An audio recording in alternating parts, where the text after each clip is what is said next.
الحمد لله رب العالمين، والصلاة والسلام على أشرف المرسلين وعلى آله وصحبه أجمعين. سبحانك لا علم لنا إلا ما علمتنا إنك أنت العليم الحكيم. رب اشرح لي صدري ويسر لي أمري واحلل عقدة من لساني يفقهوا قولي. رب يسر ولا تعسر، رب تمم بخير، وبعد.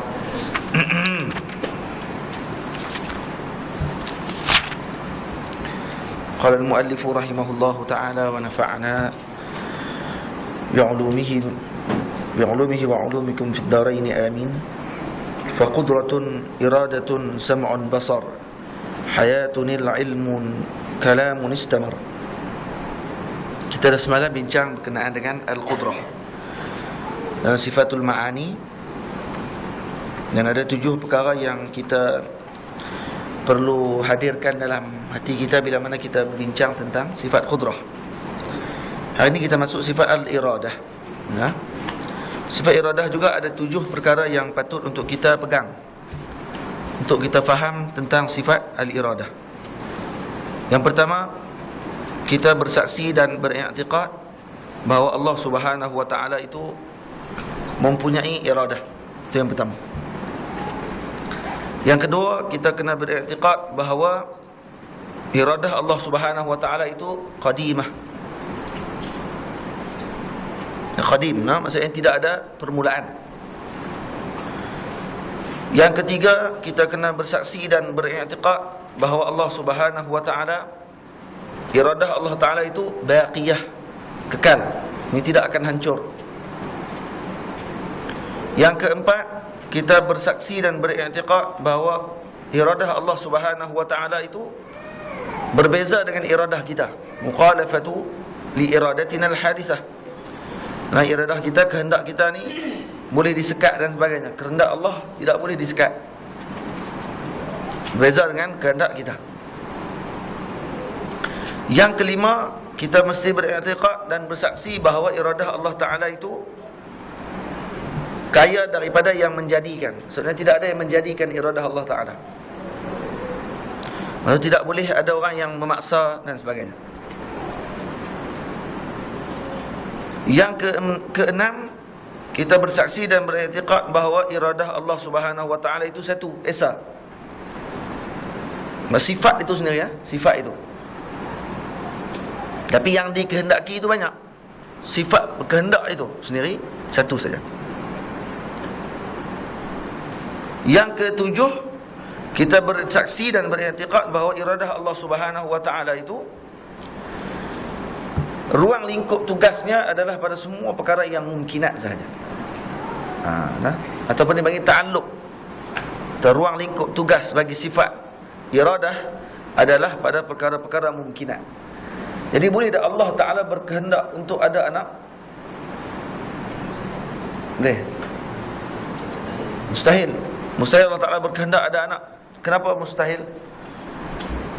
Kerana dia bukan ta'alluq iradah bagi sifat Allah taala. Kita boleh tak Allah taala berkehendak untuk jadikan unta kepala 7? Boleh? Boleh. Kerana perkara itu perkara mungkin, bukan perkara mustahil. Boleh tak Allah taala berkehendak untuk anak lahir dulu daripada pak? Boleh? Anak beranak dulu pada pak? Mustahil. Tak boleh anak beranak dulu pada pak. Jadi anak jadi pak lah dia tu. Betul tak? Tak ada beranak dulu. Jadi itu. Kita tahu kata kita katakan Allah Taala tak berkehendak ke benda-benda gitu. Dan bukan tugas dia untuk berkehendak benda gitu. Berkehendak benda mustahil, tengok-tengok tak boleh buat. Ini dalil kata lemah. Sebab tu kehendak Allah tidak boleh pada perkara mustahil. Sebab kalau kehendak pada perkara mustahil, tengok Qudrah juga tidak boleh buat perkara mustahil. Dia orang akan kata nanti, lemah nanti. Sebab tu kita kata Allah tidak berkehendak pada perkara mustahil, dan Qudrah juga bukan tugas dia untuk buat benda mustahil. Gitu. Ambil lagi. Habis. Ada apa nak tanya? Tak tahu. Turun ke kiri.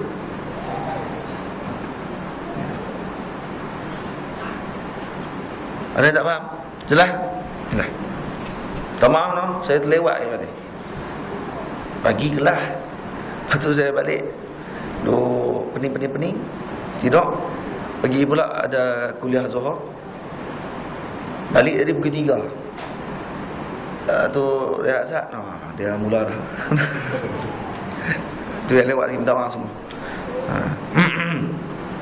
Dia guna otak ni letih. Tidak apalah. Bila kita suka macam ni, buat macam mana? Tidak nak jadi engineer. Tak boleh, buat macam mana? Baik. Boleh. Bawa aku. Bawa dah. Nama bawa dah.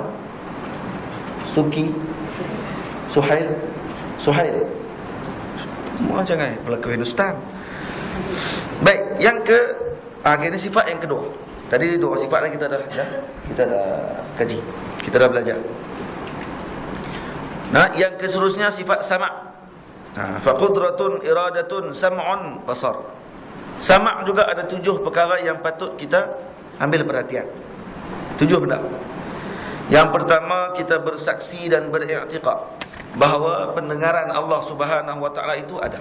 Sifat mendengar bagi Allah itu ada. Yang kedua, kita mesti beriktikad dan bersaksi bahawa sifat mendengar bagi Allah itu qadim. Macam macam sebelum tu. Cuma penting benda ni untuk kita ambil perhatian. Kenapa? Karena kalau kita tidak boleh beza benda ni, maka kita akan jadi keliru. Bila mana kita dibacakan ayat innahu huwas samiul basir, kalau kita pegang dengan i'tiqad yang saya sebutkan ni, yang disebut oleh Syekh Nawawi Bantani ni, maka secara automatik kita akan terlepas daripada sifat mentashbihkan Allah Ta'ala dengan makhluk Allah Ta'ala. Ini penting tu. Tu yang penting kita tengok balik macam mana ulama sebut. Bila lagi innahu huwas samiul basir. Samiul basir macam kita. Ada bayang begitu. Jadi sebab tu kita kena ambil 7 tuntutan ini. Baik. Yang kedua, kita beriktikad bahawa Allah Subhanahu wa taala pendengarannya qadim. Yang ketiga, kita beriktikad bahawa pendengaran Allah Taala itu kekal, tidak akan hancur. Bila disebut kata kullu syai'in halikun illa wajha. Setiap perkara akan hancur melainkan zat Allah Taala. Jadi adakah maksud zat saja, sifat Allah Taala akan hancur? Tak, sifat mengikut pada zat. Jadi sifat-sifat Allah Ta'ala, sama', basar, kalam, qudrah, iradah, semua tu ada pada zat Allah Ta'ala. Tak, dia tidak berpisah dengan zat.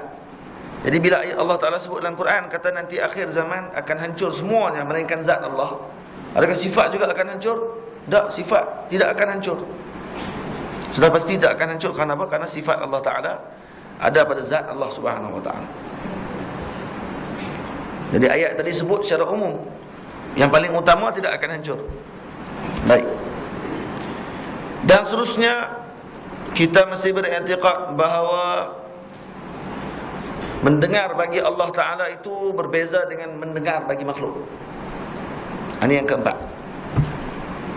Jadi Allah tidak perlu kepada telinga, Allah tidak perlu kepada lubang telinga, Allah tidak perlu kepada udara untuk menyampaikan pendengaran tersebut. Ini. Yang kelima, 1, 2, 3, 4. Yang kelima, tidak ada yang menjadikan sifat mendengar bagi Allah. Allah ada sifat tersebut sejak daripada azali. Yang keenam, sifat mendengar bagi Allah itu 1. Yang ketujuh, tugas bagi sifat mendengar ini adalah pada seluruh perkara-perkara yang mawjudat. Ini perkara-perkara yang ada, yang wujud. Sama ada benda itu adalah zat ataupun benda itu berbentuk suara. Jadi Allah Subhanahu wa taala tidak mendengar hanya pada suara saja. Zat juga Allah Taala dengar. Jadi batu-batu juga Allah mendengar apa yang disebut oleh batu. Kayu-kayu, suara angin itu sendiri, apa yang angin itu cakap, semua Allah Ta'ala dengar. Kita mendengar bila ada suara keluar, baru kita dengar. Tak. Batu, pokok cakap kita dengar sebab tak keluar suara. Allah Subhanahu Wa Taala mendengar bukan hanya suara tapi juga zat bagi perkara tersebut. Ni kayu ni zat. Allah mendengar apa yang disebut oleh kayu ni kalau dia sebut. Allah dengar perkara tersebut. Nampak tak? Jadi ta'alluq ataupun bidang tugas bagi sifat dengar bagi Allah adalah semua perkara yang maujudat. Boleh? Maujudat. Beza dengan tadi. Cuba tengok balik qudrah dan iradah. Kalau tulis, kalau tak tulis memang tak boleh tengok balik. Kalau tulis dia boleh tengok balik. Hak tulis balik tengok balik. Apa bidang tugas bagi qudrah dan iradah? Apa bidang tugas qudrah iradah? Tulis tak? Bidang tugas. Ada 7 benar kan? Yang 7 tu qudrah iradah. Tak tulis ya. Tulis. Apa bidang tugas? Ya. Nombor 6. Apa yang nombor 6? Satu-satu. Esa sifat.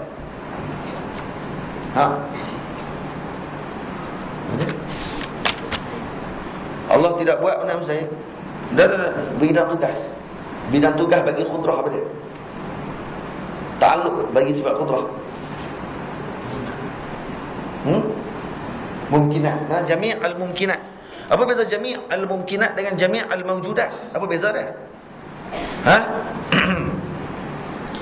Mungkinat ni mungkin ada, mungkin tak ada. Baik. Mungkinat ni benda yang mungkin ada. Tak mesti benda tu ada. Mungkin tak ada lagi, tapi akan ada lepas ni. Boleh jadi gitu. Sebab tu bagi mungkinat. Mawjudat, benda yang rasul itu adalah nabi. Tapi tidak semua nabi itu adalah rasul. Atau bagi umum wa khusus mutlak. Sifatnya tak boleh nak letak gitu. Jadi mungkinat ni benda yang ada dan tiada. Boleh jadi. Tapi yang tiada tu akan ada selepas ni. Berkemungkinan untuk ada. Bukan perkara yang mustahil. Maka dia panggil mungkinat. Mawjudat, benda tu dah ada dah ketika sebut. Benda mawjud ni ada dua pula. Ada yang qadim, ada yang azal. Ada yang qadim, ada yang hadis. Kita ni mawjud tapi hadis. Allah Ta'ala itu mawjud tapi mawjud yang qadim. Baik. Dia tidak ada permulaan bagi Allah Ta'ala. Kita ni asal mungkin. Kemudian bila ada. Tapi ada kita ni, adakah wajib ada pada ketika tersebut? Wajib ada pada ketika itu. Ini kita ni wajib ada lah ni. Tapi wajib ada dengan sebabkan benda lain. Dengan sebab sebelum ni tiada. Allah Ta'ala wajib ada. Dan wajib ada bagi Allah itu tidak akan ada tiada. Yang tidak ada permulaan. Bagaimana kita kata kita ni wajib adakah? Mungkin ada. Sebelum kita ada, kita mungkin ada. Tapi bila kita dah ada, kita wajib ada pada ketika tersebut. Kita tidak, kita mungkin ada juga. Mungkin ada apa je. Wajib tu ada lah ni. Kalau kita mungkin ada, betul tak tentu kita ni seperti lah ni. Jadi macam Juha. Tahu Juha? Juha satu hari dia pening. Dia berjalan. Jauh dia jalan. Dahaga. Teh dia. Kalau pening dia tu, dia bimbang takut nanti kalau dia tak tulis nama dia, nanti dia lupa siapa dia. Kerana terlalu dah dahaga. Akhirnya dia tulis nama. Dia tulis nama kemudian dia sangkut di tengkok. Ana Juha. Dia tulis Ana Juha. Sangkut ke tengkok. Sampai tu pokok dia tidur. Dia tidur orang pokok. Lalu seorang lelaki. Lelaki ni lalu tak nak ada tulis nama. Lelaki ni ambil slow-slow. Buh kat badan dia. Lelaki ni pula ambil buh kat tengkok dia. Juha terkejut bangun. Bangun. Wish. Dia kata, anta ana wa ana man, dia tanya. Apa maksud dia? Hang aku tu siapa dia? Aku ni. Dia lupa dia sebenarnya. Padahal maksud dia ingat lagi lah tu. Dia boleh baca pula kat badan kawan tu. Dah hang aku ni siapa dia lah ni? Faham? Ada ke tak ada kita ni? Ada lah. Kita duk ada lah ni. Sebab jangan jadi macam dengan golongan. Ada seorang ni dia pergi jumpa dengan Imam Abu Hanifah. Dia komplain pada Imam Abu Hanifah. Dia berpegang dengan pandangan orang ni tidak ada sebenarnya. Ini khayalan saja. Khayalan menjelma. VE. Jadi dia kata kita ni tak ada benda dah. Kita hanya khayalan. Jadi dia pun Imam Abu Hanifah kata khayalan. Jadi ni semua yang ada depan ni khayalan. Ya khayalan semua, khayalan. Hatta kamu pun khayal juga. Ya saya pun khayal juga ni. Saya pun tak tentu ada ke tak ada ni. Khayalan. Sampai ni depan-depan kita ni, orang yang ada depan kitab yang ada depan ni khayalan. Ini adalah pantulan daripada dalam otak keluar ke depan. Ada benda tu ke depan. Oh, banyak ada falsafah gitu. Imam Hanifah buat apa? Ambil kayu tu. Ambil kayu buh belakang kan. Rebuak kali belakang. Aduh sakit. Aduh. Sakit. Ada ke sakit tu? Buh lagi. Oh. Cuba anggap kata sakit tu tak ada kan? Kan kata tadi tak ada. Tu khayalan. Kenapa bila kata sakit? Kenapa tak khayalkan tiada benda sakit tu? Oh sakit tak sakit? Ada semua ada. Ada. Oh ada. Oh banyak kena gitu. Saya pak dulu baru dia nak mengaku kata ada benda tu. Maka ketika tu tobatlah kawan tu daripada fahaman dia tadi. Saya tak ada. Ni fahaman dulu nak pening. Boleh? Nampak? Jadi boleh beza tak antara benda mawjud dengan mungkin? Boleh tak? Jadi ta'alluq ataupun sifat bidang tugas bagi sifat sama' ini adalah pada benda yang mawjudat. Dan mawjudat ni bukan hanya pada benda yang suara, tapi juga semua benda. Hatta termasuk zat sekali. Zat pun Allah Ta'ala mendengar. Baik, masuk sifat basar. Basar juga ada 7 tuntutan. Ini bukan tuntutan pilihan raya no? 7 tuntutan bagi sifat tersebut yang kita kena faham. Kita bersaksi dan beriktikad bahawa pandangan, so melihat bagi Allah, sifat melihat bagi Allah itu ada. Itu yang pertama. Yang kedua, kita berpegang dan juga kita beriktikad bahawa mendengar bagi Allah itu qadim. Ya? Mendengar adalah melihat. Silap. Yang ketiga, kita beriktikad dan bersaksi bahawa melihat sifat melihat bagi Allah Ta'ala itu baqin, maksudnya kekal, tidak akan hancur. Yang yang keempat, melihat bagi Allah Ta'ala itu berbeza dengan kita melihat. Sifat melihat bagi makhluk memerlukan kepada banyak benda, dan dia hanya boleh melihat benda yang ada depan mata. Hak dihalang dengan depan mata dia tidak boleh melihat, dia tak boleh tengok. Nah, buku ni kalau diletak depan mata saya tak nampak ada apa di depan saya tadi. Nampak apa ini lah. Balik ni tak nampak. Jadi maksudnya pandangan mata manusia boleh dihalang. Adakah pandangan Allah Ta'ala begitu? Jadi kita kiyah dengan diri kita tengok. Kiyah kita tengok diri kita, lawan itu Allah Ta'ala tidak akan begitu. Saya kalau duduk di sini, pandangan saya terhalang untuk tengok apa yang ada dalam bilik saya. Sebab saya tidur. Nah, mereka kena hilang semua benda-benda depan mata ni. Baru nampak. Tu pun nampak apa yang dalam bilik. Mereka hilang pula dinding bilik. Baru nampak apa dalam bilik. Bila bilik tu hilang, tak nampak apa lah. Tu hilang tu. Kalau duduk atas bangunan, kita naik atas bangunan, pandangan kita akan luas sikit pada ketika tersebut. Tapi dia makin mengecil.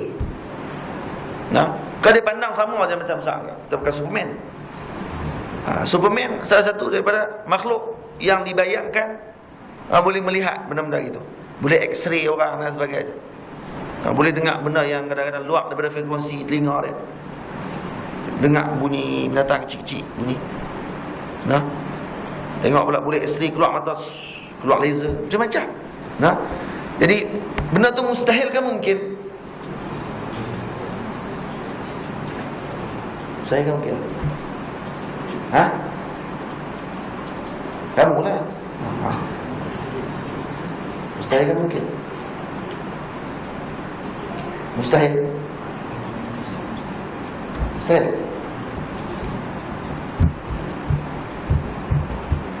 Mustahil kan mungkin? Mungkin. Benda mungkin. Nah, benda mustahil. Nah, tak ada mustahil lah. Boleh jadi benda tu. Boleh tak Allah Ta'ala jadikan benda tu? Boleh, tak ada masalah. Boleh, tak ada masalah. Itu. Nah, mata terkeluar. Mata keluar laser. Mata terkeluar biasa tu. Mata terkeluar laser apa semua ni. Boleh tengok benda yang orang tak boleh tengok. Benda tu benda yang mungkin. Mungkinat. Baik. Kemudian yang ke 5, sifat basar ini ataupun sifat mendengar, melihat bagi Allah Ta'ala itu tidak ada yang menjadikan sifat tersebut. Tidak ada pada Allah Subhanahu Wa Ta'ala sejak pada azali lagi. Yang ke-6, sifat basar itu satu. Sifat itu satu, nah. Maksudnya kita tidak boleh sebut kata Allah Ta'ala ini ada dua sifat mendengar. Allah Ta'ala ada dua sifat membaca. Apa ni? Melihat. Ada dua sifat melihat. Tidak boleh gitu. Satu saja sifat itu. Yang ke-7, ta'alluq ataupun bidang tugas bagi melihat ini, sifat melihat itu adalah pada seluruh perkara-perkara yang mawjudah. Nah, perkara yang mawjudah. Nah, boleh. Jadi melihat dan mendengar ini pada perkara yang mawjudah. Nampak?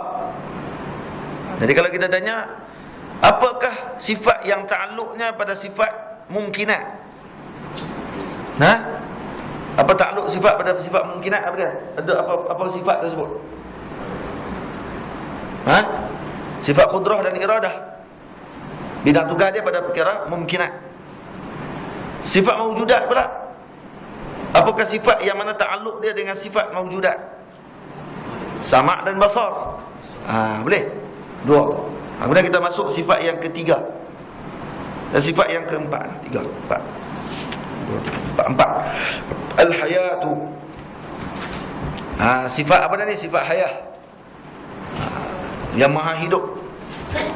Sifat hayah ni ada 6. Nah, dia tak jujur. Sebab tu saya suruh tulis. Dia kata, lah tulis apa Ustaz? Sama je macam atas-atas tu dia tengok. Hanya nak buat sama. Ta'alluq tak sama. Ta'alluq tu tak sama. Cuba tengok balik. Ta'alluq dia tak sama. Atas tu dia sama. Yalah, kalau kita malas tulis, kita tulislah buat titik titik titik titik tang ta'alluq tu. Itu penting tu. Sebab nanti kita akan tanya, sebab hak ni menyebabkan ada orang keliru. Keliru nak jawab soalan, keliru nak apa semua kali tu tangkih ni. Ta'alluq dia, apa bidang tugas dia? Tu yang sampai kalau orang tanya, boleh tak Allah Ta'ala buat isteri? Boleh tak Allah Ta'ala buat isteri seorang untuk dia? Boleh tak Allah Ta'ala carikan isteri seorang untuk dia? Nah, makhluk perlu cari jodoh. Kenapa Allah tidak perlu cari jodoh? Nak jawab macam mana? Kita pun pening nak kena buka kitab. Cari. Buka selok sampai 5-60 ribu kitab. Nak cari. Adakah Allah perlu jodoh? Rupanya jawapannya ringkas. Tang mana? Tang sifat qudrah dan iradah tu ya pun ta'alluq dia tu. Tu ya jawapannya. Nak buka apa kitab banyak-banyak. Isteri bagi Allah mustahil. Nah, qudrah Allah Ta'ala tidak ta'alluq dengan benda mustahil. Nah, sebab qudrah ta'alluq dengan perkara mungkin. Isteri bagi Allah mustahil. Jadi kita kata ni bukan tugas dia. Dia kata kalau gitu jadi Allah Ta'ala lemah, sebab dia tak boleh nak buat isteri. Kita kata lemah, kepala kambing banyak, lemah. Dia tak ada kaitan langsung lah ni dengan bidang tugas tu. Dia lemah ni kalau dah masuk dalam bidang tugas, tapi dia tak boleh nak buat. Contohnya rusa kepala 7 tadi ni. Walaupun mula saya sebut unta kepala 7 kan, kedai kepala 7 tau. Tukar pula rusa kepala 7 pula. Rusa kepala 7. Tanduk saja satu kepala saja dekat 7,000 tanduk. Dia lah. Tak nak tengok rusa macam ni. Tapi perkara tu mungkin kan mustahil? Mungkin. Baik, boleh tak Allah Ta'ala buat? Boleh. Tapi kita pernah tengok tak? Tak pernah. Pergi tengok Izu bayar pergi RM28 pun masuk tak ada. Rusa kepala 7. Nah, jadi RM52. Sebab nak tengok rusa tu dia kena masuk satu pintu lain pula, kena bayar RM28. Baru boleh masuk tengok. Tu pun tak boleh berebut-rebut. Sebab rusa ni dia suka sembunyi di dalam tanah yang dalam. Maksudnya tak ada pun. Tapi boleh tak ada? Boleh ada. Baik, tiba-tiba benda boleh ada, Allah Ta'ala tak mampu nak buat benda yang boleh ada tu. Ni baru lemah. Nah, gitu. Itu penting tu. Penting kena tahu ta'alluq tu. Ta'alluq yang ulama' dah sebut dalam kitab-kitab tauhid. Kalau tahu ni ta'alluq dia ini. Ini ta'alluq dia ni. Apa dia ta'alluq nak tambah pula dah? Ta'alluq ni pada ruang lingkup tugasnya. Bahasa kita. Bidang tugas bagi sifat tersebut. Baik, sifat hayat pula. Sifatul hayah. Ada 6 tuntutan. Yang pertama, kita wajib dan beriktiqad. Wajib kita bersaksi dan beriktiqad bahawa hayat bagi Allah Subhanahu wa taala itu ada. Yang kedua, hayat itu qadimah, tidak ada permulaan. Yang ketiga, hayat itu baqiyah, tidak ada akhir, tidak ada fana, maksud tidak akan hancur. Sifat hayat bagi Allah. Karena kalau hancur, Allah mati. Kalau mati tidak layak jadi Tuhan. Nampak itu? Kalau mati tak ada hayah tu. Jadi menafi tanaqud dia panggil. Dah hayah lepas tu mati pula. Yang keempat, sifat hayah bagi Allah itu berbeza dengan hayah bagi kita. Karena sifat hayah bagi kita ni kena ada nyawa. Kita kena ada oksigen. Dan ni oksigen makin kurang, jerbu banyak, hidung bertersumbat, ekosistem dah makin berterabak. Ya, lagi tempat tadahan oksigen itu dah makin terhakis. Payah bakar, ada orang pakai kerak habis semua dah. Bahasa kampung kan. Bahasa ekosistemnya lagi dalam lah kan. Semua tu tak ada. Kita perlu benda tu. Maksud kita pasti perlu kepada pokok. Kita perlu kepada ni. Dalil kata kita ni makhluk. Allah tidak perlu semua benda tu. Sifat ayah Allah Ta'ala tidak perlu pada perkara tersebut. Kita kalau ditahan jantung kita, jantung kita diberhentikan sekejap degupan tersebut, dan boleh mati kemungkinan. Maka peredaran darah dalam badan ni juga antara sebab manusia itu hidup. Sebab adakah Allah Ta'ala perlu pada peredaran darah tadi? Tak perlu bagi Allah Ta'ala. Ini penting akidah Ahlussunnah wal Jamaah. Kita mengaji ni, keluar daripada pengajian akidah, kita tanzihkan Allah Ta'ala sama dengan makhluk. Lepas tu kita tak akan sebut Allah duduk di atas arasy. Allah tidak perlu duduk. Orang yang faham akidah, dia tidak akan lagi keliru lah otak dia. Kenapa Allah tidak perlu duduk atas arasy? Kita bak dah bahawa sifat duduk ni sifat makhluk. Saya nak cukup dah Ustaz. Faham terus. Memang duduk tidak perlu bagi Allah. Kita ni perlu duduk sebab kita letih. Sifat letih ni makhluk. Berdiri-berdiri letih, dia kena duduk. Kamu nak kata Allah perlu duduk? Duduk macam ni sebab letih? Dah Allah duduk, saya saja duduk. Duduk atas binatang apa? Duduk atas benda. Duduk atas benda ni memerlukan. Betul tak? Kita boleh duduk atas angin. Boleh duduk atas angin. Piramli pun sa'ai dalam filem tu ya. Duduk atas angin, kaki tu pun lengah nak mampu. Dia perlu juga kepada kerusi, memerlukan kepada kerusi. Sifat memerlu ni bukan sifat Allah. Ni sifat makhluk. Ini penting akidah Ahlussunnah wal Jamaah. Asy'ariyah dan Maturidiyah ni penting kita mengaji. Kadang nampak ringkas benda tu, rupanya benda tu penting. Baik. Yang seterusnya, sifat hayat ini bagi Allah Ta'ala ini tidak ada yang menjadikannya. Yang keenam, sifat hayat bagi Allah Subhanahu wa Ta'ala ini satu. Yang ketujuh, ada ketujuh? Tak ada. Jadi sifat hayat ni ada takluk tak? Dia ada ruang tugas dia untuk mewujudat ke, mungkinat ke? Tak ada. Selesai. Senang. Jadi kalau orang tanya kita, apakah sifat yang tidak ada takluk? Tahu. Sifatul hayah. Hayah tidak ada tugas, bidang tugas. Maksudnya kepada orang lain. Dia kata ta'alluq ni maksudnya apa dia? Dia bidang tugas dia tu mencakupi dengan perkara lain. Faham tak?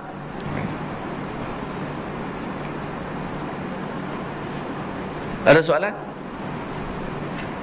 Ya. 5 dan 6. 5 dan 6 sifat hayah bagi Allah Ta'ala tidak memerlukan ghaniyah 'anil muqassis. Maksudnya tidak ada yang menjadikan sifat hayat bagi Allah Ta'ala. Tak ada yang menjadikan. Macam sifat-sifat yang lain. Yang keenam, sifat hayat bagi Allah Ta'ala ni satu esa. Ini tidak ada berbilang-bilang pada sifat Allah Ta'ala tersebut. Ada 2 hayat ke 3 hayat. Macam orang kata lah, kucing ada 7, 9 hayat. Manusia ada panggilan hayat. Kalau masuk 1 million lah. Allah tidak ada orang panggil hayat yang kedua, hayat yang ketiga tidak ada. Satu saja hayat Allah. Sifatul hayat yang sempurna. Tidak ada kekurangan. Ada lagi soalan? Ada? Ya.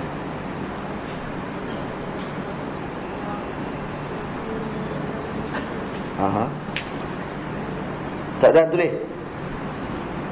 Sebab Yang keenam kita sifat basar. Sifat basar yang keenam wahid, maksud dia yang esa. Sifat basar bagi Allah itu satu, esa. Dan ta'alluq dia ataupun ruang lingkup tugasnya adalah dengan perkara-perkara yang mawjudat. Perkara yang mawjudat, perkara yang ada. Baik, kita masuk sifat seterusnya, sifatul ilm. Hari ini kita habislah sifat ma'ani. Jadi habislah sifat Allah Ta'ala kita mengaji. Sifatul ilm, ada 7 tuntutan bagi sifat ilmu.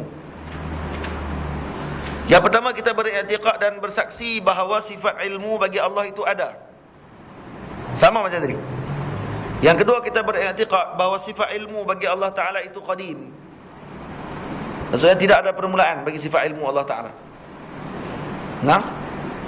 Ilmu bagi kita hadis. Kita sebelum ini tak tahu, kemudian tahu. Hadis. Kita daripada kecil, beranak, tak tahu apa. Besar, kita makin tahu. Makin bertambah pengetahuan kita. Budak-budak, dia takkan tahu rasa sakit lagi mana dia tak jatuh. Jangan nak bagi jatuh sekali. Perak jatuh. Bukan mak tu pergi lempak. Tidaklah. Atau mak lempak. Pegang-pegang, budak ni tak nak rasa sakit lagi. Bagi rasa sekali, cum. Tu cari penyakit. Ni budak tu sendiri. Dia naik tangga. Dia naik tangga tinggi lah. Naik tangga sikit-sikit, kita kata jangan naik. Dia naik juga. Naik, sadung kaki. Jatuh. Oh, baru tahu rupanya sakit. Jatuh. Panah. Air panah. Dia tahu kata panah ayat ni. Sebut panah. Mampu pergi sebut pergi pun. Dia bukan nak faham panah tu apa dia. P-A-N-A-S. Apa dia panas? Panas. Kalau pa saja, tahulah papa. Nas tu apa dia pula? Nenas. Panas. Campuran dua tu. Antara papa dan nenas. Papanas. Tak tahu apa maksud dia gitu. Dia pergi pegang. Pegang, melecok tangan. Sakit. Teriak dia, menangis. Nampak tangan jadi gitu. Masya Allah. Oh, rupanya tahu. Ini rupanya panah. Ini punya hasil daripada panah. Hak kena tu. Apa maksud dia? Dalil kata sebelum ni jahil, kemudian tahu. Makin tahu. Ini ilmu. Allah Ta'ala gitu. Lepas tu ada ulama sebut, ilmu ni kadang-kadang dia tidak mestinya sebelumnya tidak tahu. Berbeza dengan arif. Arafa. Perkataan arafa dengan alima berbeza. Alima dalam bahasa Arab, mungkin orang ni dah tahu sebelum tu. Dia tahu dah daripada sejak pada awal lagi. Sebab tu Allah diletakkan sifat ilmu, tidak disebut sifat arif. Sifatul al-arif. Kenapa sebab dia tidak letakkan sifat arif? Kerana arif sifatnya boleh mesti sebelumnya tidak tahu. Sifat arif ni semesti sebelumnya itu tidak tahu. Betul, mustahil kita tak boleh letak sifat Allah Ta'ala ni arif. Kerana kita akan katakan bahawa Allah Ta'ala itu sebelumnya ada juga tidak tahu, kemudian baru tahu. Yang keenam,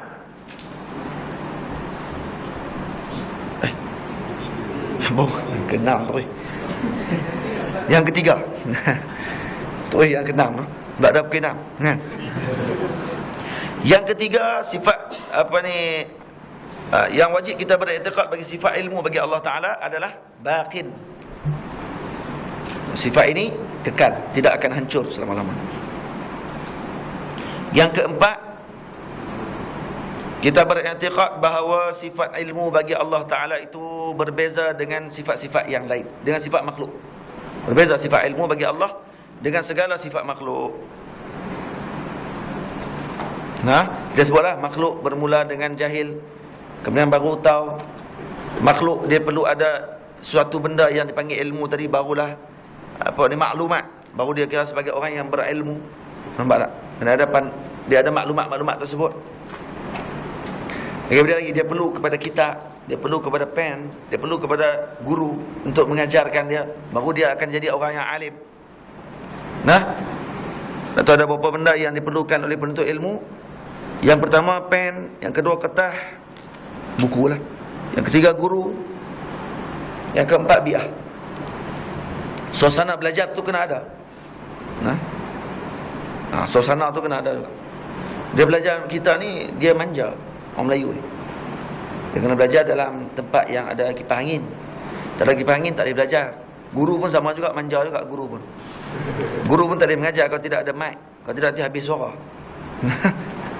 Maksud kita ni diajar dengan manja. Saya sembang dengan kiai daripada Indonesia yang datang baru-baru ni tidur satu bilik dengan saya. Dia main tumpang bilik. Kiai Khofi nama dia. Dia cerita masa dia belajar dulu di Indonesia sampai sekarang. Tempat yang dia duduk di Sidogiri. Di Sidogiri, di Surabaya, dekat dengan Surabaya, Jawa Timur. Sampai sekarang dia kata tempat-tempat guru, bilik guru, tempat tidur guru masih lagi tidur di atas lantai. Dia kata ni kalau ada kapet macam ni pun dah kata alhamdulillah dah.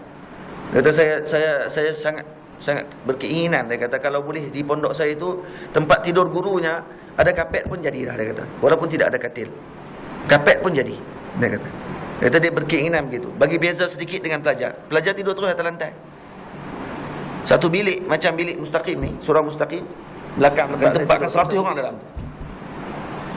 Dengan kadang ada tempat dia kata air yang tidak ada apa semua sekali, masya-Allah. Dalam tempat sah ni, tandah ni tak kira lah. Dah yang tak ada tandah macam mana? Tandah dia. Kadang-kadang mengaji sampai tengah hari panas. Duduk tepi pantai, jauh sikit pantai tu, pergi mandi. Lepas mandi, patah balik. Nak patah balik tu kering dah. Badan kering balik, panas balik. Belajar lagi. Dan Nabi dia kata guru-guru kadang-kadang mengajar, guru pun tidur. Ustaz pun tengah duk baca ni, fa khudratun iradatun. Tidur. Letih. Kalau tak cukup tidur. Tak cukup ni, tapi menjadi. Keluaran daripada mereka menjadi biasanya. Keluar orang yang kuat menghafal. Ingatannya masya-Allah tabarakallah. Yang mampu berhadapan dengan zaman. Dan sebagainya. Kita orang Melayu semua diberi kelebihan. Tapi ingat payah. Mengapai malah. Sebab kita mudah. Sebab tu pelajar Malaysia kalau pergi ke Indonesia payah tu. Tak ada lawan dengan pelajar Indonesia. Tak ada lawan. Kita ni kena susah kadang-kadang. Bukanlah sebab tu saya beritahu kalau gitu nak buat pondok nanti senang saya, Tak payah bentuk, tak payah dah kutip wakaf. Senang. Pacak kayu, tidak bawah kayu tu. Pacak kayu 4, tok daun pisang, apa tidak bawah tu. Tapi tok guru pun kena tidak gitu lah. Ni tok guru, rumah dia buat sakan kot dia. Anak murid tidak bawah daun pisang. Tok guru keluar rumah, jubah elok, anak murid semua tak gitu. Lepas tu marah anak murid tidak. Apa tidak nak kelas? Anak murid dah tidak tak cukup. Tapi ni buat elok apa semua kali, lepas tu malas mengaji pula. Ni nak kena menyepak. Jangan nampak duduk tempat elok ni apa, makan sedap, sahur orang masak. Tak? Tunggu pergi makan ni, suap nganga mulut tu pun. So masuk nasi dalam mulut. Punyalah senang. Ngaji malas lagi. Ni nak buat tapak kaki dalam mulut. Ayat ganah umi, ayat ganah. Tentu dia ustaz kasar dengan penuntut-penuntut ilmu yang belajar Al-Quran. Aku tok guru, mampu pergi kat aku lah. Aku nak buka kaki dalam mulut ke apa kan? Ada seorang wali ni di Indonesia, nama Kiai Khalil Bengkalan. Kiai Khalil Bengkalan ni masya-Allah tabarakallah, wali besar. Dia guru kepada Kiai Hashim Asy'ari, pengasas Nahdlatul Ulama. Pengasas Nahdlatul Ulama ni NU yang pertama. Kiai Hashim Asy'ari ni wali besar juga dia pun. Kiai Khalil Bengkalan ni, kalau ada gambar-gambar dia dijual di Indonesia. Ada gambar-gambar dia dijual. Buka internet pun boleh cari Kiai Khalil Bengkalan. Salah seorang anak murid Kiai Khalil Bengkalan namanya Kiai Hasan Gonggeng. Dia Gonggeng. Tak tahu nama tempat kot, Gonggeng tu. Kiai Hasan Gonggeng ni pernah dihantar ketika kecil oleh mak ayah kepada Kiai Khalil Bengkalan. Sampai ke Kiai Khalil. Mak ayah kata, "Kiai, saya ingin serahkan anak saya ni kepada Kiai." Kiai kata, "Serahkan saya kepada saya? Maksudnya saya boleh lakukan apa saja kepada anak kamu?" "Ya, Kiai. Lakukanlah apa saja pun, tak ada masalah." Dia ambil pisau tu, ambil parang. Bukan parang, pedang. Kiai Khalil ambil pedang. Dia, "Kamu serahkan anak saya, kamu ni kepada saya?" "Ya." Dia ambil sembelih tu budak ni. Dia sembelih Kiai Hasan Gonggeng waktu tu kecil lagi. Mati Kiai. Mati tu. Ni nampak darah keluar. Mati. Tak ada. Mak ayah kata apa? Tak kata apa, balik tu. Dah serah kan dia kata. Habis, selesai dah serah dah ni. Lepas tu dia pun selimut kain putih dalam rumah dia. Pagi esok Kiai Khalil bangun, tidur, nak pergi sembahyang subuh. Mati dah ni duduk tengah, tidur. Dia bangun-bangun, dia terlupa kata budak tu dah sembelih malam. Kiai Hasan ni tu dia sembelih malam, dia terlupa. Dia ingat ada budak tidur, bangun tak bangun subuh. Dia pergi sepak. Hai, bangun subuh. Bangun terus waktu tu. Bangun hidup pergi main subuh waktu tu. Dan kata ulama, Kiai Khalil sampai ketua ni, sampai masih ada lagi ni, kesan disembelih di tengkok dia. Tapi cantum balik ni kata. Ni kiai-kiai. Betul ke Sultan ni? Dia nak tanya balik. Perkara tu mustahil ke mungkin? Ni penting ilmu akidah mengaji. Baru saya boleh cerita benda-benda gitu. Bila cerita benda-benda gitu, kita pun terus main otak. Benar mungkin. Hidup balik orang mati ni mungkinat, bukan mustahil bagi Allah. Tidak. Weh, dia tu siapa dia Kiai Khalil tu? Siapa dia? Siapa dia? Apa dia wali? Dia wali besar. Dan karomah tu bagi dia. Allah Ta'ala bagi karomah kepada dia. Boleh jadi tak untuk menghidupkan balik orang mati dengan karomah? Boleh jadi. Perkara mungkinat juga.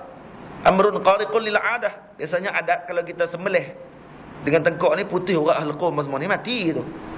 Tapi boleh jadi tak kalau bersambung balik kemudian hidup semula, Allah Ta'ala kembalikan balik roh tadi? Boleh jadi. Maka hidup dia. Kiai Khalil, Kiai Hasan Gonggeng ni hidup. Sampailah ketua jadi kiai selepas tu.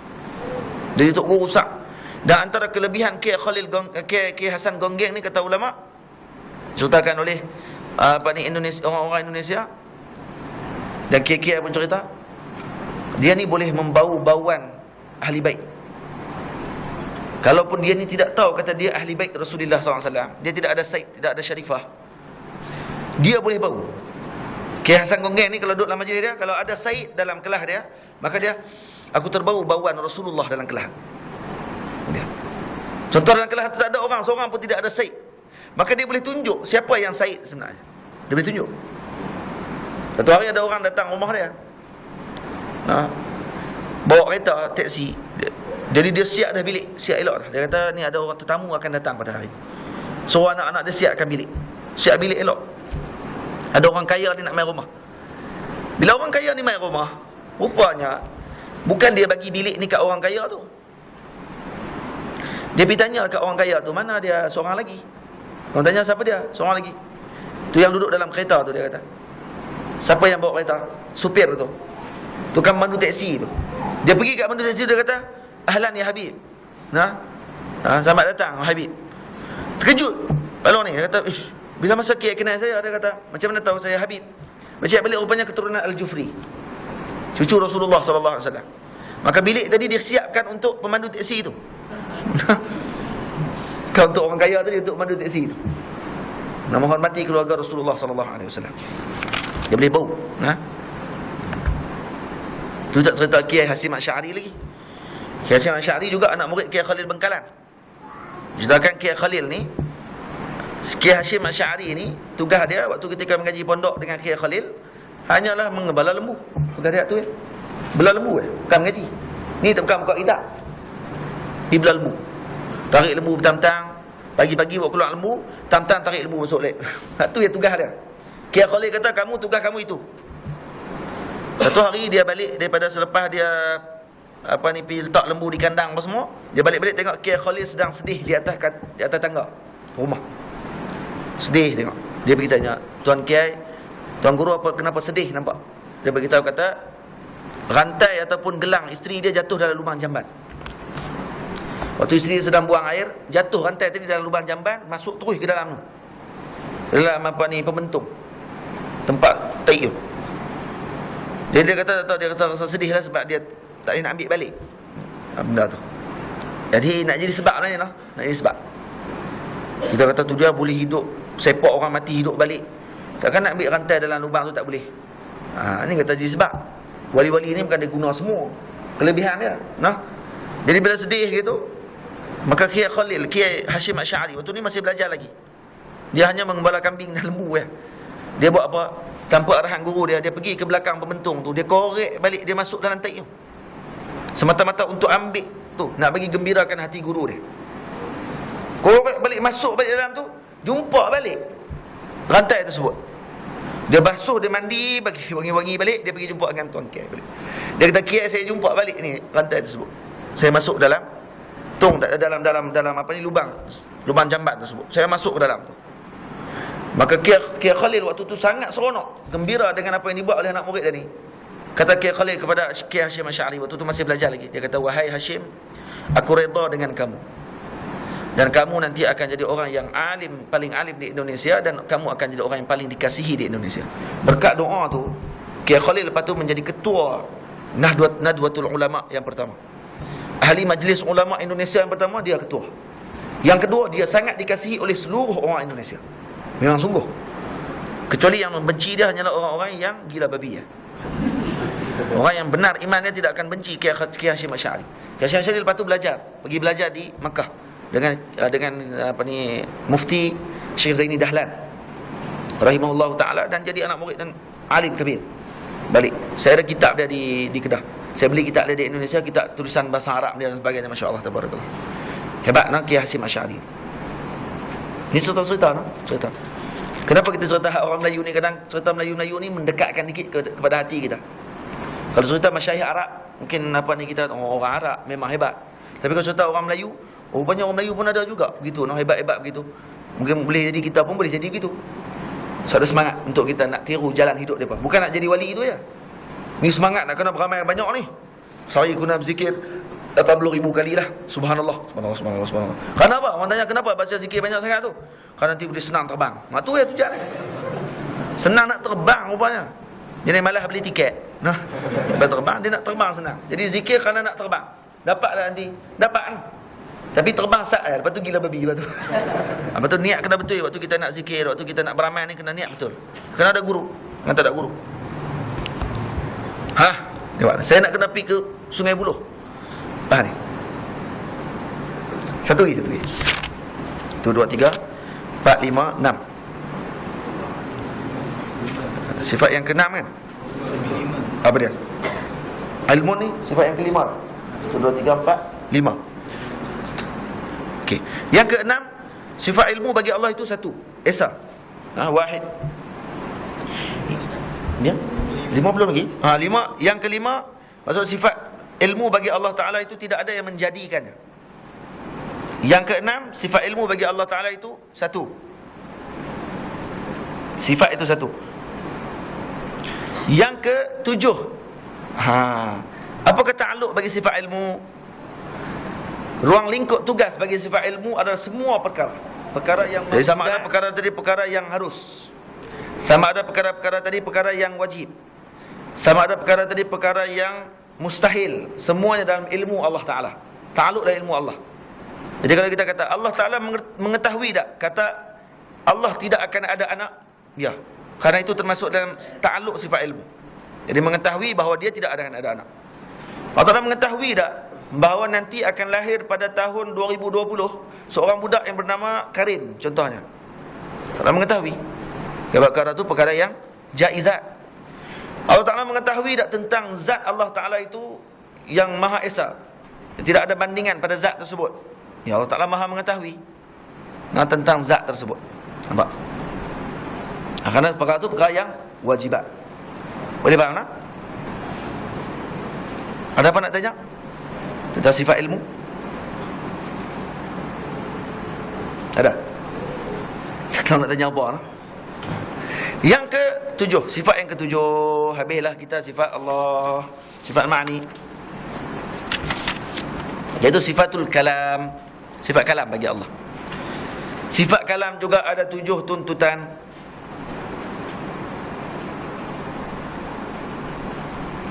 Yang pertama,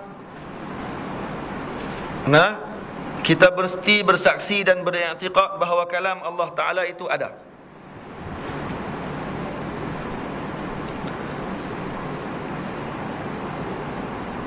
Yang kedua, kita mesti beriktikad dan bersaksi bahawa kalam Allah Ta'ala itu qadim, tidak ada permulaan.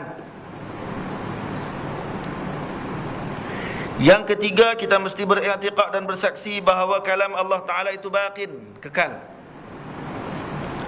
Yang keempat, kita mesti beriktikad dan bersaksi bahawa kalam Allah Ta'ala itu berbeza dengan kalam kita.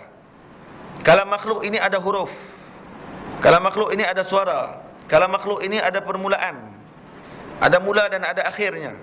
Kalam Allah mustahil begitu. Sebab tu kita sebut dah semalam, semalam kita dalam perbincangan semalam berkenaan kalam Allah Ta'ala. Sifat kalam ni adalah sifat yang paling banyak perbincangan bagi ilmu tauhid. Sebab tu ada ulama kata dinamakan ilmu kalam. Bagi ilmu tauhid ni dipanggil ilmu kalam kerana perbincangan pada sifat kalam. Sampai teratur tentang pada sifat kalam itu berlaku perbincangan dan perdebatan yang hebat di antara para ulama dalam ilmu akidah. Sifat kalam tersebut berlaku perpecahan firaq, perpecahan di antara mazhab pada sifat kalam. Lepas tu kita berpegang, ahli sunnah wal jamaah berpegang kalam Allah Ta'ala ni ada dua kan. Semalam kita sebut kalam nafsi dan juga kalam lafzi. Saya ingin betulkan dan saya ingin bagi jelaskan balik. Kalam lafzi itu hadis. Kalam qadim itu adalah kalam nafsi. Kalam yang qadim itu kalam nafsi yang dimaksudkan. Al-Quran tu yang kita baca lah ni, ada bismillahirrahmanirrahim, ada awal ada akhir. Itu kalam lafzi. Kalam lafzi ni hadis. Baik, kenapa kita tak mau bagi orang keliru? Bila kita tanya Quran ni yang kita pegang ni hadis ke qadim? Kita kata dari segi maqamu ta'lim, dari segi pengajian kita katakan, dari segi retah dan sebagainya ini hadis. Tapi kalam nafsi yang disebut oleh Allah Ta'ala dalam kalamullah ini, itu adalah qadim. Kalam nafsi itu. Tapi dilafazkan Allah Ta'ala dengan bentuk lafaz. Kalau tidak, kalau Allah Ta'ala tidak sebut kalam nafsi itu, macam mana kita nak faham? Macam mana kita faham bismillahirrahmanirrahim? Dalam bahasa Arab pula, adakah Allah Ta'ala ada bahasa tertentu? La. Itu bahasa makhluk. Ya Allah Ta'ala turunkan tadi adalah untuk memahamkan bahasa nafsi bagi Allah, kalam nafsi bagi Allah Ta'ala. Boleh tak? Untuk mendekatkan kepada makhluk, itu saja. Boleh. Atau kita panjang bincangan. Yang ke 1, 2, 3, 4, 5. Yang kelima, kalam Allah Ta'ala itu tidak ada yang menjadikannya. Yang keenam, kalam Allah Ta'ala itu satu. Yang ketujuh, ruang lingkup tugas bagi kalam ini adalah pada perkara-perkara yang wajib, perkara yang harus dan perkara yang mustahil. Nampak? Kenapa pula gitu? Maksudnya Allah Ta'ala boleh menyebut perkara yang wajib, Allah Ta'ala boleh menyebut tentang perkara yang harus, dan Allah Ta'ala boleh menyebut perkara yang mustahil. Boleh. Contoh, Allah Ta'ala menyebut pada perkara wajib, Allah Ta'ala kata Anallahu la ilaha illa ana. Perkataan Anallahu la ilaha illa ana, itu perkataan pada kalam Allah pada yang wajib. Kalam Allah Ta'ala pada benda yang mustahil, contoh Allah Ta'ala sebut Innallaha thalithu salasah. Innallaha thalithu salasah, itu perkara jaiz, harus. Perkara-perkara yang mustahil. Ada tiga Tuhan ke? Mustahil bagi Allah, tapi Allah sebut perkara itu. Maka benda itu benda mustahil yang disebut oleh Allah Ta'ala. Kalam yang harus bagi Allah Ta'ala sebut apa dia? Wallahu khalaqakum wa ma ta'malun. Allah jadikan kamu. Jadi menjadikan bagi sifat Allah Ta'ala itu adalah harus. Boleh.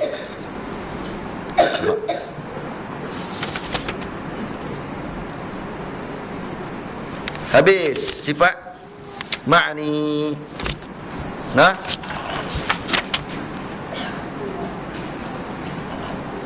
Boleh seorang turun terang balik dekat saya 20 sifat tadi secara ijmal.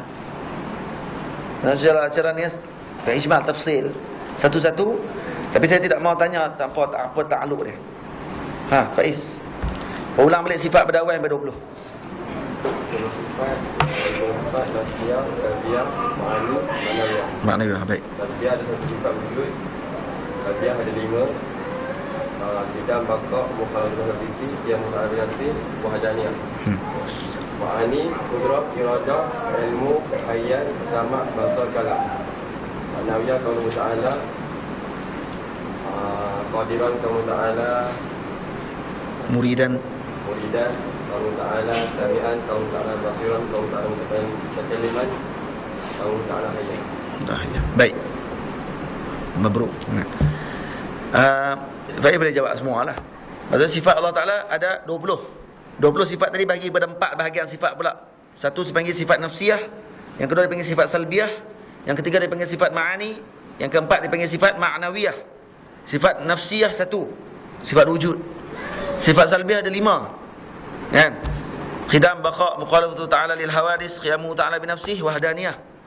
Sifat ma'ani ada 7. Qudrah, iradah, sama', basar, kalam, hayah. Lagi ilmun, 7.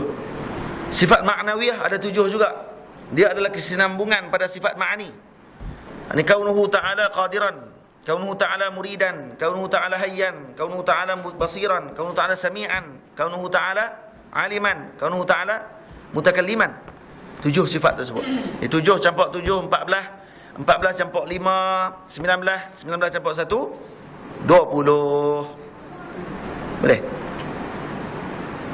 Antara semua sifat-sifat yang kita mengaji ni, pada sifat yang ta'alluq ataupun ada bidang tugas, tentu ada pada sifat ma'ani sahaja. Betul tak? Dan sifat ma'ani sahaja yang dibincangkan ta'alluq ataupun bidang tugas, ruang lingkup tugas bagi setiap sifat tersebut. Dalam sifat wajib, sifat wujud, sifat khidam, baqa, apa semua tidak ada ta'alluq. Tapi pada sifat qudrah, iradah, semua ni ada ta'alluq dia. Ada ruang lingkup tugas dia. Tidak? Baik, Naufal, apakah ruang lingkup bagi, apakah tugas bagi sifat qudrah? Perkara mustahil. Tu dia. Naufal jawab, perkara ruang lingkup bagi sifat qudrah adalah mustahil. Maksudnya tu qudrah Allah Ta'ala pada benda mustahil ya. Hak benda mustahil semua Allah Ta'ala buat. Itu kan maksudnya. Sakit perut lah pula. Sahabat kamu selamat pada hari ni. Kerana apa ni? Sakit perut. InsyaAllah esok kita akan baca sifat jaiz bagi Allah Ta'ala. Wa jaizun bifadlihi wa adlihi tarkun likulli mumkinin ka fi'lihi.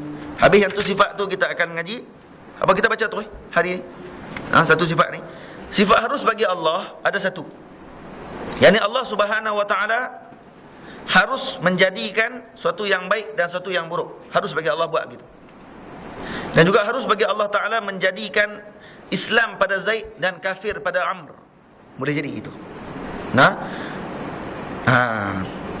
Jadi semua perkara ni memilih untuk melakukan satu perkara yang baik ataupun meninggalkan perkara yang baik tadi. Dan Allah Ta'ala melakukan perkara yang tidak baik, maksudnya menciptakan perkara yang tidak baik, kemudian meninggalkan perkara tersebut, itu adalah harus bagi Allah Ta'ala. Nampak tak? Harus bagi Allah. Jadi kita tidak boleh berhak untuk nak memaksa Allah Ta'ala untuk buat ini. Allah tidak boleh buat begini. Allah Tuhan, bukan kita yang Tuhan. Nampak tak? Sebab tu dah satu hari Sayyidina Musa AS, Nabi Allah Musa AS pernah mengadu kepada Allah, dia sakit gigi. Maka Allah Ta'ala kata kepada Nabi Allah Musa, Qudhil hashishah al-fulaniyah wada'aha ala sinni. Tolong ambil, ada satu daun ni, kemudian kamu letakkan daun tadi pada gigi kamu. Hashishah ni daun ganja. Maksudnya untuk nak mengubat, nak bagi kurang sakit. Kalau kita letakkan daun tadi kepada gigi kamu, akan lega penyakit tersebut. Maka Nabi Musa AS ambil daun tadi, letakkan pada gigi, lega gigi dia. Tak sakit. Tak lama kemudian sakit balik. Sakit balik, Nabi Musa AS ambil semula daun tadi yang Allah Ta'ala tunjuk, ambil daun yang sama, letak pada gigi. Lagi sakit. Tadi hilang sakit, lagi sakit. Maka Nabi Musa pelik dan bertanya kepada Allah Ta'ala, Ilahi, alasta amartani bihadha wa dallaltani alaih. Wahai Tuhanku, bukankah kamu yang mula-mula menunjukkan kepadaku daun ini tadi untuk menghilangkan sakit, mengambil dengan daun ni. Kemudian kenapa jadi pelik ni? Tadi masa aku tanya kepada kamu, kamu tunjukkan daun ni, aku gunakan daun tersebut, letak pada gigi, lega. Tapi kali kedua aku gunakan daun yang sama, lagi sakit gigi aku. Apa maksud dia ya Allah? Maka Allah Ta'ala kata, Ya Musa, ana syafi wa ana al-mu'afi. Wahai Musa, akulah yang menyembuhkan dan aku yang memberikan keafiatan pada seseorang tersebut. Wa ana ad-dar, dan aku yang memberi mudarat kepada seseorang. Wa ana nafi', dan aku ini yang memberi manfaat kepada seseorang tersebut. Bukan benda itu bagi manfaat. Faqasadtani fil marratil ula fa'azaltu maradaku, untuk menghilangkan sakit, maka aku hilangkan sakitmu dengan menunjukkan sebab untuk hilangkan sakit. Wal'an qasadtal hashishata wa ma qasadtani. Tapi yang kali kedua, kamu tidak berqasad kepadaku, tapi kamu qasadkan kepada kayu, daun kayu tersebut. Karena tu daun kayu tadi bukan menyebabkan kamu akan jadi makin elok, makin jadi tak elok. Nampak tak? Jadi kita ni apa saja kita punya hala tuju hidup kita kepada Allah Ta'ala. Tu saja. Yang bagi manfaat, yang bagi mudarat Allah Ta'ala, bukan makhluk di keliling kita ni. Yang ni akidah yang payah untuk kita nak beramal dengannya. Ni akidah orang panggil akidah al-arifin, akidah siddiqin. Dia tak? Kawan-kawan kita contohnya lah di Mesir. Kalau kata nampak derah sangat cakap, tak dapat zakat. Contoh. Ni berlaku di Mesir. Kalau macam saya ni lah contohlah kan. Kalau saya orang Selangor, pakai tak dapat dah zakat Selangor saya ni. Kalau bukan zaman Khalid Ibrahim ni lah. Ya. Zaman dulu bila wallahu alam. Pernah berlaku no? Tak dapat zakat kerana apa? Kerana derah sikit cakap. Kita komplain derah sikit. Kita ni kritik kuat. Kritik tak dapat. Baik dapat tak dapat ni hak siapa ni? Hak Allah ke hak kita? Kita kalau yakin dengan Allah Ta'ala kalau nak bagi, dia akan bagi kepada kita. Jangan bimbang. Bukan dengan makhluk tadi yang kita dapat. Ada orang kena cakap kebenaran tak berani, takut kena pindah kerja, lari kena pergi ke tempat lain. Saya duduk di Pahang, lari kena pindah pergi ke Sabah, Sarawak. Sementara nak pergi sekolah tu kena lawan dulu dengan boya-boya dulu. Teruk gila. Cerita punya anak abang kata dia tak mau pergi duduk Sabah, Sarawak. Nak lalu tu kena lalu boya, sekali kadang-kadang lah naga lintah pun. Sementara nak pergi sekolah, baru nak pergi mengajar sekolah menengah baru pun. Sekolah rendah. Balik pula lagi nak kena lawan pula dengan harimau dengan babi apa semua. Letih dia kata kehidupan dia ni. Tadi takut benda-benda gitu, akhirnya senyap, tak kata apa. Orang suruh ajak benda betul, tak mau ajak benda betul. Orang suruh cakap benda betul, tak mau cakap benda betul. Orang suruh baca kitab pun tak berani nak baca kitab. Kenapa? Kerana takut nanti dipindah kerja. Kalau ada orang mecek, ada orang buat laporan, oh ustaz ni mengajar macam ni. Takut pada Allah Ta'ala saja, jangan takut pada tu. Jadi itu, sebut itu. Maka kita pindahkan dia. Takut yang tu, maka akidah dia di mana? Habis. Kafir ke waktu tu? Taklah. Taklah kafir. Cuma kita kata akidah dia masih lagi kurang kuat lagi untuk jadi pejuang agama Allah Ta'ala. Kita ni bukan kata ke orang ni, saya kata kat diri sendiri ni. Kita pun kadang-kadang menjadi gitu juga. Bila ada orang meramai kalau nak buat kita, contohlah kita nak pergi ke kita nak pergi beli barang contoh. Tiba-tiba ada orang kepung kita. 10 orang kepung kita. Masa tu akidah kita di mana waktu tu? Kita masa tu kita fikir apa waktu tu? Mati lagu, habis dah. Habis dah, tak nak buat apa dah. Tapi kalau orang yang kuat akidah pada Allah Ta'ala, Allah Ta'ala kan kata, wahai ghulam, kan Nabi sebut kepada Sayyidina Mu'az bin Jabal, kan? Hadis Qudusi, wahai hambaku, kalaulah seluruh makhluk Allah Ta'ala berkumpul untuk buat jahat kepada kamu, tapi kalau Allah tidak izinkan perkara tersebut, mereka tidak akan mampu buat jahat kepada kamu. Betul tak? Kalau seluruh makhluk kumpul untuk buat benda baik kepada kamu, mereka tidak akan mampu untuk berikan manfaat pada kamu kalau Allah tidak berikan perkara tersebut. Betul tak? Yang bagi itu siapa dia? Allah. Yang bagi mudarat siapa dia? Allah. Kalau dia pegang gitu sungguh kuat dah akidah dia. Kuat. Gitu. Tapi kita boleh dari itu. Tak boleh kita lari waktu tu. Lari tu sebab Ustaz, ambil sebab. Betul jugalah. Tak salah ke dia? Saya ambil sebab. Dah boleh lari dulu. Lepas tak boleh lari dah. Baru dah tak ada apalah. Saya dah usaha dah untuk lari. Tapi tak boleh lari. Maka waktu tu tawakal kepada Allah Ta'ala. Baru betul. Boleh. Bukannya pergi lari masuk dalam kandang rimau. Tahu dah rimau duduk dalam, lari juga masuk dalam kandang rimau. Tu bodoh orang panggil. Kita kata kan akidah tinggi Ustaz. Masuk dalam kandang rimau. Bukan salah akidah tinggi. Ni masalah cerdik tak cerdik pula. Masuk pada kandang tu. Tapi kalau akidah dia kuat, sungguh dia boleh masuk. Sayyidina Khalid Al-Walid boleh minum susu, boleh minum racun. Antara kelebihan Sayyidina Khalid Al-Walid, minum racun tidak akan mudarat. Kerana dia berpegang sungguh yang bagi mudarat ni Allah, bukan racun tu. Sebab ada orang pernah khabar dia. Dan kalau kamu benar sahabat Rasulullah, benar kamu ni orang yang hebat, kamu ni orang yang mentauhidkan Allah Ta'ala, minum racun tu. Dia ambil racun tu satu mangkuk, minum. Tak ada apa pun dia. Tak berani orang dengan dia. Minum racun terus. Kenapa? Kerana itu racun tu makhluk. Aku juga makhluk Allah Ta'ala. Yang bagi mudarat bukan makhluk ini, Allah yang bagi mudarat. Kalau dia tidak dibenarkan oleh Allah Ta'ala untuk bagi mudarat, dia tidak akan bagi mudarat kepada aku. Nampak akidah dia? Disebabkan pegangan dia sangat kuat begitu, maka Allah Ta'ala hilangkan mudarat pada racun tersebut. Tak ada mudarat tadi. Kita boleh buat itu. Tak boleh buat. Buka manaqib sana Khalid Al-Walid. Boleh minum racun. Nah, siapa dia lagi? Yang akidah ni kuat semua ni. Para sahabat tu, para nabi tu selalu kira lah. Itu memang tidak ada bandingan lah. Nah, ulama salafus salih dan sebagainya, hanya orang-orang yang tidak ada bandingan dia punya pegangan akidah dia. Baik kalau dia dibunuh sekalipun, dia dibunuh mati pada ketika tersebut, mati habis. Aku berpindah daripada alam yang sementara pergi kepada alam baqa, pergi kepada alam yang baqa, yang kekal, yang aku akan kekal selama-lamanya sisi Allah Subhanahu Wa Taala, masuk syurga Allah Taala. Kamu nampak aku mati, kamu nampak jasad aku ni ditanam, kamu nampak jasad aku ni dipermain-mainkan oleh kamu, tapi di sisi Allah Taala aku sangat tinggi di kedudukan sisi Allah Taala. Ini akidah yang kita kena tanam dalam hati seorang Muslim. Akidah ni nak kena tanam dalam jiwa seorang kanak-kanak.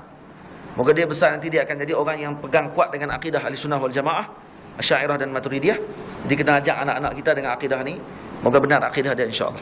Jadi kita akan temu pada esok petang waktu yang sama. Minta maaf no? Petang esok insya-Allah cepatlah. Esok cepat. Petang ni saya minta maaf semua. Qul qul astaghfirullahal azim li wa lakum. Esok akan masuk dah baru punya. Yang ini sifat Nabi sallallahu sifat-sifat para nabi. Habis dah sifat Allah Subhanahu wa taala. Bismillahirrahmanirrahim. Alhamdulillahirabbil alamin. Wassalatu wassalamu ala asyrafil mursalin wa ala alihi washabbihi ajmain. Rabbana atina fid dunya hasanah wa fil akhirati hasanah wa qina adzabannar. Sallallahu ala sayyidina Muhammadin wa ala alihi washabbihi wa barakatuh. Alhamdulillah.